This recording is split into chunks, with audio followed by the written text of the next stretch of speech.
संजना शाम को अपने पति के लिए जूस बना रही थी।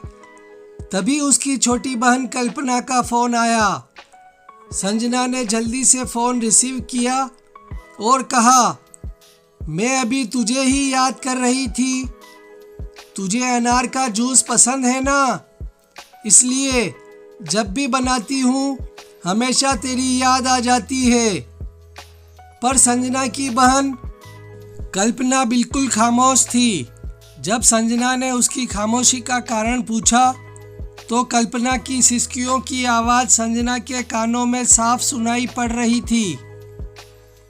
संजना बहुत घबरा गई और उसने कल्पना से जोर देकर पूछा कि आखिर हुआ क्या है। तब कल्पना ने डरते डरते बताना शुरू किया कि अभी मेरे मोबाइल पर किसी अनजान आदमी का फ़ोन आया था और वह मुझे कह रहा था कि वह मुझे जानता है और उसके पास मेरी कुछ फ़ोटो है, और अगर मैंने उसकी बातें और शर्तें नहीं मानी तो वह उन फ़ोटो को इंटरनेट पर डाल देगा। तब संजना ने कल्पना से कहा, कल्पना, ऐसे ही कोई गलत नंबर होगा, कोई सिरफिरा ऐसे ही तुझे डरा रहा होगा। तू डर मत, कुछ नहीं होगा ऐसा वैसा।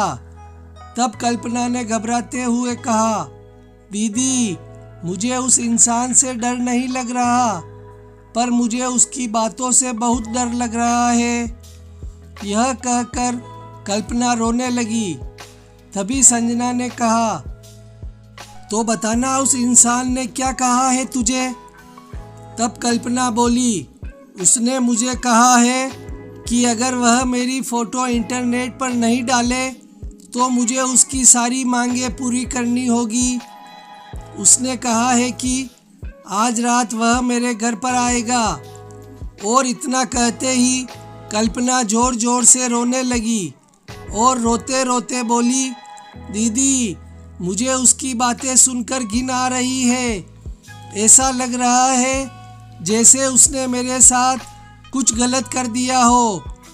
अगर अभी वह मेरे सामने आ जाए तो मैं उसे इसी वक्त जान से मार दूंगी।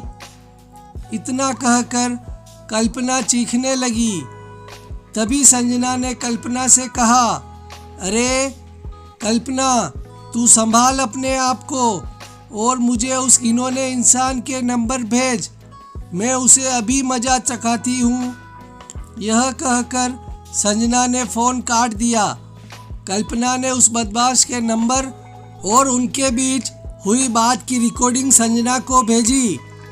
जब संजना ने वह रिकॉर्डिंग अपने पति को सुनाई तो दोनों के होश उड़ गए।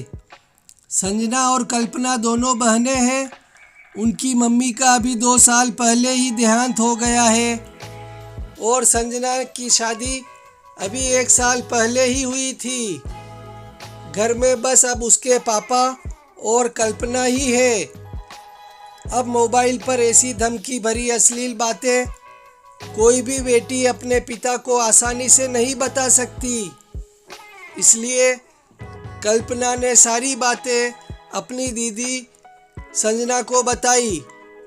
अगले दिन ही संजना और उसका पति पुलिस स्टेशन पर जाकर उस इंसान के खिलाफ FIR करवाए।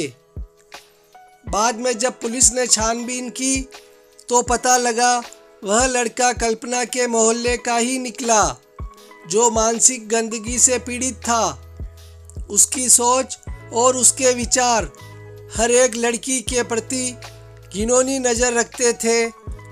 उसे पता था कि कल्पना की मम्मी का देहांत हो चुका है और वह दिन भर घर पर अकेली रहती है और वह इसका फ़ायदा उठा सकता है। और वह लड़का अपनी बुरी नज़रों और घटिया बातों से कल्पना की आत्मा के साथ खिलवाड़ कर रहा था। पर बाद में जब उसे पुलिस ने पकड़ लिया तो उसे जेल की सलाखों के पीछे जाना पड़ा।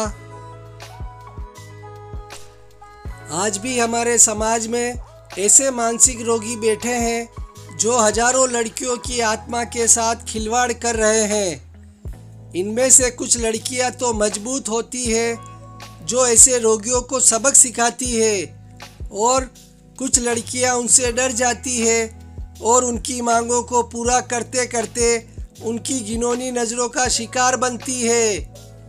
इसलिए लड़कियों को उनसे डरने की बजाय उनका डटकर सामना करना चाहिए।